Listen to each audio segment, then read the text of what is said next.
The purpose of this show is to guide you to realign with habits that get you to live the life you've always dreamed of. This is the Habit-Based Lifestyle Podcast with Jesse Ewing. This is the Habit-Based Lifestyle, where you can access your full potential right now. Finally break free from destructive habits. That dream life, if you want it, you can have it. This is where you transform your health, mind, business, and relationships, or do nothing and keep your life the way it is. But if you're ready for change, you're in the right place. This is where you're gonna learn how to live a habit-based lifestyle. You are tuning in to the Habit-Based Lifestyle Podcast with your host, Jesse Ewing. This is the Habit-Based Lifestyle. Let's go. And do you let people, stories, situations, or beliefs steal your energy? You see, one of the things and one of the habits that I've really been working on over the last 4 weeks is this idea of stealing your energy. And I've really been looking at this from a lot of different places, but from people, places, clients, money, even like my home and even my office. But just being aware of the surroundings and things or people or, whatever's in your environment that could possibly disrupt or steal your energy. You see, as a society, we are more distracted than we've ever been. We have become slaves, literally, to electronics, to social media. We've become a victim, not only to our stories, but to our beliefs, to our work, and money.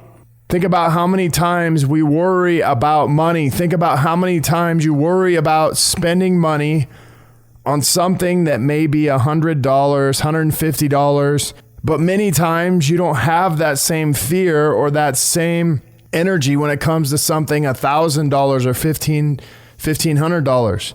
So why is that? Well, this morning I changed up my normal morning routine and I went surfing at 8 a.m. And so I decided to push my day out. Normally I have everything done in the morning around 9, 10 o'clock. But today I decided, hey, I'm going to go surfing at 8. And I ended up surfing till 10 o'clock. But as I was out surfing, some crazy thing happened. I didn't worry about my phone at all. In fact, I didn't think about work. I didn't think about money. I didn't think about what I'm going to post or comment about on social media. I didn't worry about what picture I was going to post. I was just present in the moment. And I was enjoying and being immersed inside of this surf experience in water. One of the things that I've really grown to love about surfing over the last 5 to 6 weeks is it feels a lot like meditation. I also get this huge endorphin rush, similar to when, maybe you run or do some type of cardio, but you just feel like you're in this flow of the ocean. It's something about the salt in the water, something about just being in the water, and then something about getting your heart rate up, getting your blood pumping, and just being immersed in water. But you know what's crazy is when you force yourself into waves, what ends up beginning to happen, and what I've seen myself, is when there's bigger waves, I kind of force myself into them, and a lot of times I get taken out. But when I stop resisting the waves and just submit to the ocean, I find this freeing flow, this free type of flow that I actually go into. And the reason why is, the energy from the ocean is so powerful. But when you meet force with force, I have zero match for the ocean. Now, no matter how much I can bench or how strong I am, the moment that a wave hits me, I'm no longer really in control. And I just have to submit. And inside of submitting, that I can find this place and this freeing place of flow. Now, this is the same as our energy. When I force my energy into something, I can meet all kinds of resistance. When I allow myself into the experience of life and energy, I find this sense of flow. You see, The feelings are completely different though. Think about this. When I force myself into something, I automatically create a resistance. It's oftentimes labeled as hard. And then there's an amount of pressure that begins to build up. And as that pressure builds up, there's a small place and a small window that begins to open. This force I created, and it eventually will create even more resistance. It'll be even harder. And I'll say things like, man, that was really hard. I had to work through this. But when you're in this state of flow, flow creates this sense of freedom to express, freedom to open up, freedom to soften. And so as we think about these things, force and flow, what is actually stealing your energy?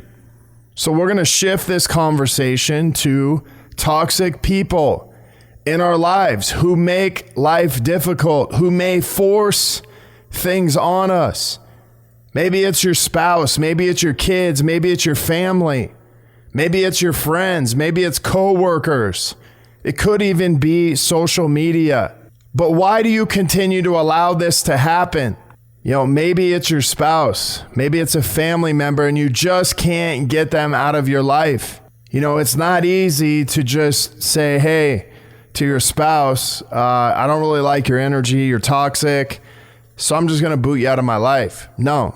Many times we have to figure out a way to work with this person, or maybe it's a parent or family member, and it's not so easy just to be like, hey, I need you out of my life. But I'm going to give you some tools today to actually begin to work on this toxic person, these toxic people in your life, to begin to clear out these people who are stealing your energy and to be able to move forward and find a flow inside of these relationships. Now, if something is toxic, in order to make it clean or clear, we must begin to clean out the energy around the person, energy around our stories, our beliefs, and our feelings of this. So think about this. This person takes up energy. How I feel about this person and the story or beliefs I have about them, there's also an energy around that. And when these energies meet, whether you say this or not, they're both felt. And if you've ever noticed, you can be around maybe the house you grew up in, you can be around a place where something may have happened. You can be around a family member. You can be around your spouse and actually feel the energy without saying anything. Think about this. How many times in your life have you felt this weird sense of energy? And so if a toxic person is stealing your energy, it may be time for you to begin to flush out these stories, these beliefs about this person. So listen. This happens simply by just taking the time to begin writing down the stories and beliefs that you have associated with them. Getting clear on, why do you feel that they are toxic? Is there something that they've done to you? Is there something that they've done to someone else? Is there just a feeling that comes up? But whatever that is, just begin to write it down.